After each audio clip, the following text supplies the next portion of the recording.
ಕನ್ನಡ ವಾಹಿನಿಗೆ ಸ್ವಾಗತ. ಇಲ್ಲಿನ ರಾಮತೀರ್ಥ ನಗರದಲ್ಲಿ ಸೋಮವಾರ ಸುಮಾರು 50 ಕೋಟಿ ರೂಪಾಯಿ ವೆಚ್ಚದಲ್ಲಿ ಜಿಲ್ಲಾಡಳಿತ ಲೋಕೋಪಯೋಗಿ ಇಲಾಖೆ ವತಿಯಿಂದ ಬೆಳಗಾವಿ ಜಿಲ್ಲಾ ಕ್ರೀಡಾಂಗಣ ನಿರ್ಮಾಣ ಕಾಮಗಾರಿಗೆ ಜಿಲ್ಲಾ ಉಸ್ತುವಾರಿ ಸಚಿವರು ಆದ ಸತೀಶ್ ಜಾರಕಿಹೊಳಿ ಅವರು ಶಂಕುಸ್ಥಾಪನೆ ಮಾಡಿದ್ದಾರೆ. ಈ ವೇಳೆ ಸಚಿವ ಸತೀಶ್ ಜಾರಕಿಹೊಳಿ ಅವರು ಮಾತನಾಡಿ, ವಿದ್ಯಾರ್ಥಿಗಳಿಗಾಗಿ ಜಿಲ್ಲಾ ಕ್ರೀಡಾಂಗಣ ನಿರ್ಮಾಣಕ್ಕೆ ಕಾಲ ಕೂಡಿ ಬಂದಿದೆ. ಬೆಳಗಾವಿಗೆ ಸ್ವಲ್ಪ ತಡವಾದರೂ ಕೂಡ ಅತ್ಯುತ್ತಮವಾದ ಕ್ರೀಡಾಂಗಣ ನಿರ್ಮಾಣವಾಗಲಿದೆ ಎಂದರು. ಬೆಳಗಾವಿಯಲ್ಲಿ ಜಿಲ್ಲಾ ಕ್ರೀಡಾಂಗಣ ನಿರ್ಮಾಣಕ್ಕೆ ಬಲವಾದ ಸಾರ್ವಜನಿಕ ಬೇಡಿಕೆ ಈಡೇರಿಸಲಾಗಿದೆ. ಅಂತಾರಾಷ್ಟ್ರೀಯ ಮಟ್ಟದಲ್ಲಿ ನಮ್ಮ ದೇಶವನ್ನ ಪ್ರತಿನಿಧಿಸಲು ನಮ್ಮ ಕ್ರೀಡಾಪಟುಗಳಿಗೆ ವೇದಿಕೆಯನ್ನ ಒದಗಿಸುವುದು ಬಹಳ ಮುಖ್ಯ. ಹೀಗಾಗಿ ಈ ಅಗತ್ಯವನ್ನ ಮನಗಂಡು ಜಿಲ್ಲಾ ಕ್ರೀಡಾಂಗಣ ನಿರ್ಮಾಣಕ್ಕೆ ಕಾಮಗಾರಿಗೆ ಚಾಲನೆ ಕೊಡಲಾಗಿದೆ. ಸಿಎಂ ಸಿದ್ದರಾಮಯ್ಯ ಅವರ ಸರ್ಕಾರ ಬಂದ ತಕ್ಷಣವೇ ಲೋಕೋಪಯೋಗಿ ಇಲಾಖೆಯಿಂದ 10 ಕೋಟಿಯನ್ನ ನೀಡಲಾಗಿದೆ. 3 ವರ್ಷದಲ್ಲಿ ಸುಸಜ್ಜಿತವಾದ ಭವ್ಯ ಕ್ರೀಡಾಂಗಣ ಆರಂಭವಾಗಲಿದೆ ಎಂದರು.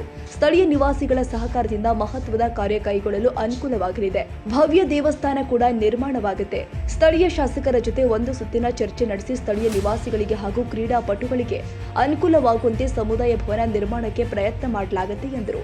ಕ್ರೀಡಾಂಗಣಕ್ಕೆ ಅನುಕೂಲವಾಗುವಂತೆ ಬೆಳಗಾವಿ ನಗರಾಭಿವೃದ್ಧಿ ಪ್ರಾಧಿಕಾರವು ಈಗಾಗಲೇ ರಾಮತೀರ್ಥ ನಗರ ಬೆಳಗಾವಿಯ ಸರ್ವೆ ನಂಬರ್ 633, 622, 623 ರಲ್ಲಿ 9.26 ಎಕರೆ ಭೂಮಿಯನ್ನ ಮಂಜೂರು ಆಗಿದೆ. ಇನ್ನು 6 ಎಕರೆ ಜಾಗವನ್ನ ನೀಡಲು ಇಲ್ಲಿನ ಸ್ಥಳೀಯ ಒಮ್ಮತವಿದೆ.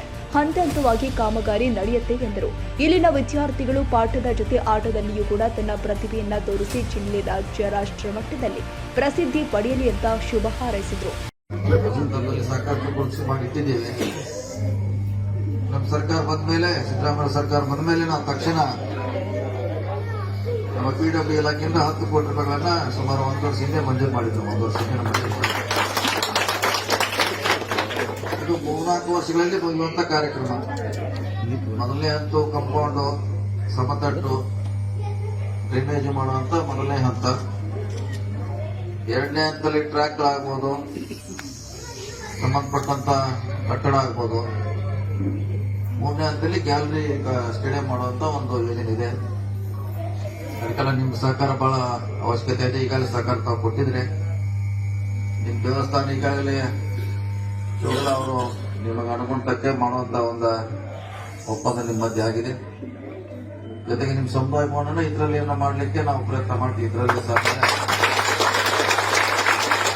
ಈ ಸಂದರ್ಭದಲ್ಲಿ ಜಿಲ್ಲಾಧಿಕಾರಿ ಮೊಹಮ್ಮದ್ ರೋಷನ್, ಪೊಲೀಸ್ ಆಯುಕ್ತರು ಆದ ಯಡಮಾಟ್ರಿನ್, ಎಸ್ಪಿ ಭೀಮಶಂಕರ್ ಗುಳೆ, ಬೋರ್ಡ್ ಅಧ್ಯಕ್ಷ ಲಕ್ಷ್ಮಣರಾವ್ ಚಿಂಗಳೆ, ಯುವ ಸಬಲೀಕರಣ ಕ್ರೀಡಾ ಇಲಾಖೆ ಉಪನಿರ್ದೇಶಕರು ಆದ ಬಿ ಶ್ರೀನಿವಾಸ್, ಲೋಕೋಪಯೋಗಿ ಇಲಾಖೆ ಇಂಜಿನಿಯರ್ ಸೊಬರದ ಹಾಗೂ ಅಧಿಕಾರಿಗಳು ವೇಣುಯ್ಯ ನಾವಲಗಟ್ಟಿ, ಕೆಪಿಸಿಸಿ ಸದಸ್ಯ ಮಲಗೌಡ ಪಾಟೀಲ್, ನಗರ ಸೇವಕ ಹನುಮಂತ ಕೊಂಗಾಲಿ, ಸಿಕೆ ಜೋರಾಪುರ ಹಾಗೂ ಇತರರು ಉಪಸ್ಥಿತರಿದ್ದರು.